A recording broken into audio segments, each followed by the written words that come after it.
Tappei has just released Arc 7 Chapter 95, and this video will be a summary of the chapter. I highly recommend you check out my Arc 7 Chapter 94 summary. Anyways, let's begin. At that moment, every being on the battlefield saw the cloaked figure surrounded in clouds. "That's a dragon," mutters Garfiel as he looks at it. After beating Kafma, he surveyed the battlefield and saw a giant ice structure, surely made by Emilia, and then the dragon appeared.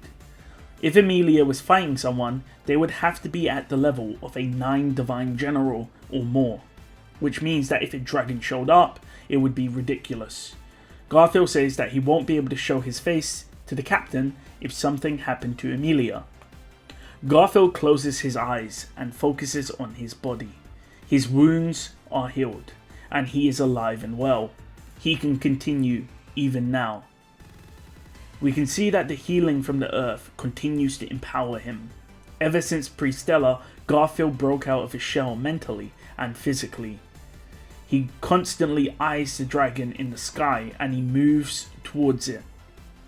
Garfiel then turns back and tells the centaur demi-humans who were beaten by Kafma to attack the Imperial capital now that he has defeated Kafma and no one is defending the apex. But the centaur demi-humans believe that Garfiel should do it since he's the warrior who won the fight, therefore he should take the glory. Garfiel nods his chin at the dragon and says that he has something he has to take care of. This causes the demi-humans to snap. Of course, they witnessed the dragon, but they didn't expect that someone would try and fight it. Garfiel moved towards the dragon, however his instincts overcame him and he punched at the air, only to hear a voice saying that it's shocked that Garfiel was able to notice him. Garfiel felt pain as his back was attacked, and he continued to block any follow-up attacks, but nothing came. The voice states it would be a shame if the rebels attacked the Imperial capital. There, all of the demi-human centaurs who were about to breach the capital were slain, with kunai protruding from their heads and chest. The old man says that Garfiel was the one who broke through the wall, but it isn't good to fight back to back, battle after battle. With that, Garfiel charged forward towards Olbart, and Olbart readied himself. Olbart then creates a line in the ground with his leg, and he tells the other rebels that if they cross the line, they will die. The rebels comply, and Olbart says he wishes the young uns in the shinobi village were that obedient. Garfiel has no clue who the man is, and Olbart introduces himself. Garfiel asks why he is here, and Olbart says because Kafma messed up, as he gestures to Kafma's unconscious body. Garfiel says that Olbart has no right to say that. Garfiel had fought Kafma and therefore respects him. Olbart had no right to disrespect Kafma like that. Garfiel says he was just stronger than Kafma, but Kafma was also strong. Garfiel then says he doesn't like Olbart's attitude. However, Olbart says that he's a 9 divine general, different from Kafma. Garfiel charges at Olbart. He shattered the castle walls. He can also now shatter the old man. The impact hits Olbart, but he looks unaffected, and Olbart compliments Garfiel's strength as the force of the attack was redirected into the ground. Garfiel punches Olbart again, but he feels the pain in the back of his own head. Garfiel continues to attack Olbart, who is dodging and constantly saying up is down and down is up and left is right and left is up. You get the idea. I have no clue what Olbart's doing. I think he's doing like a sort of technique or something. But Garfiel eventually stops attacking due to his instinct. The body he was about to attack was actually Kafma's unconscious body, which Olbart threw at him. Olbart then says, "Do you know why there are 52 generals and only 9 divine generals? And that's because they're so strong." With that, a voice and a force hit Garfield's head from both sides, and the scene changes. The massive flames that scorch the sky are about to consume the world. Everything is burned away, but Yorna does not back down. The Yang sword is swung by Priscilla, burning the flames that were approaching them. The Yang sword was a sword that burned whatever it wanted to burn. Priscilla and Yorna jumped in the opposite direction as a flood appeared to wash them away, and they avoided it. Yorna had previously fought Arakiya during her previous rebellion some time ago. Arakiya and others fought Yorna, but Yorna was in perfect condition and in the city of Gearsflame. Yorna also had no intention to kill the people there, which was ironic because they were there to kill her to stop the rebellion. Yorna had previously assumed Arakiya was weaker, but seeing this, it was obvious that she deserved her seat as a 9 Divine General.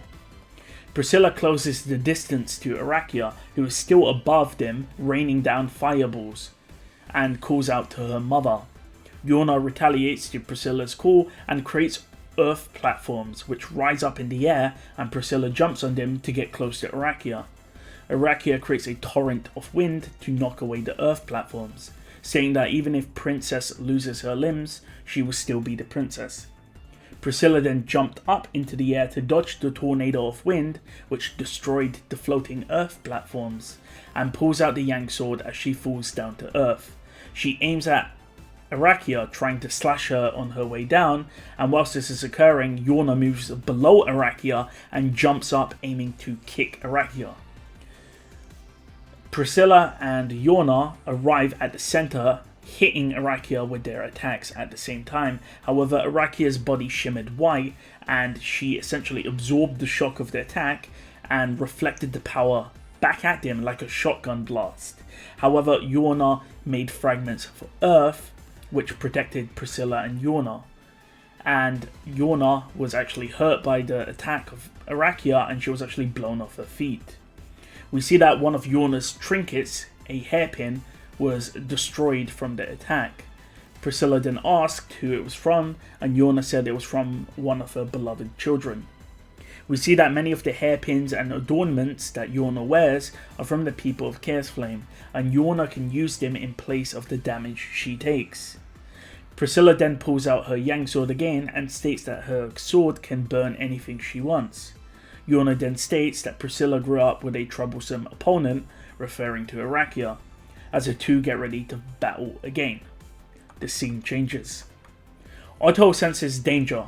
First, it's a sign, and then he finally becomes convinced.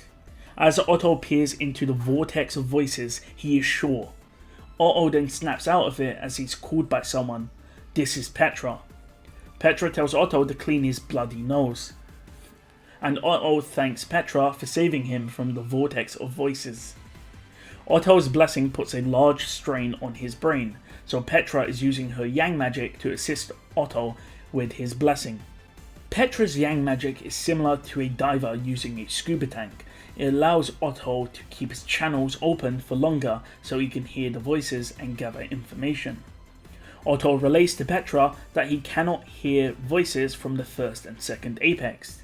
All of the animals in the first apex were burned, and all of the animals in the second apex were frozen by Emilia to save them. We see that the third apex is currently under attack by the Shadrakians, and Garfiel should do well on apex 5. We also see that apex 4 is currently under attack. Medium then runs up to Otto and Petra, and we see that Medium relays information to Abel and his team, and then Abel condenses the information to give to others, such as Frederica, who's a messenger. Otto then passes a map with new updated information to Medium and receives some data to Otto in the form of a map as well. As Petra and Otto starts arguing, Otto now opens his channels again and utilizes his blessing, but he froze, which causes Petra to panic. Otto feels like his head is about to be blown off. Then he sees it, a flying dragon above, descending from the heavens. However, only 2 people in the world did not stop and stare at the dragon. Otto immediately grabbed Petra into his chest and pushed Medium over as red, hot fireballs grazed where their heads were, eventually landing and burning to death some of the messengers they had. Medium then pulled out a sword and blocked a knife thrown at Otto. Petra pulls up Otto, who turns and looks at Medium, facing the man. The man says he was going to do it all at once. He paid no attention to the white dragon above. The man wore a headband and had orange hair. He also had an axe, but based on his insignia, he was a low-ranking opponent. He is an ordinary soldier, So why is he here? How did he avoid Otto's voice and evade Otto's ears? Otto then pulls Petra towards him and says, "No mercy for women and children?" And Todd responds that this is a battlefield. However, Todd says that it would be convenient, and Otto is confused. Todd states that if they're working on the battlefield, they're not really non-combatants. Otto then says, what work are they doing? What evidence does the man have? And Todd says that his gut tells him that they're bad. And with that, Todd swings his axe, aiming at their lives. And the chapter ends. So interesting, it's actually going to be Otto versus Todd.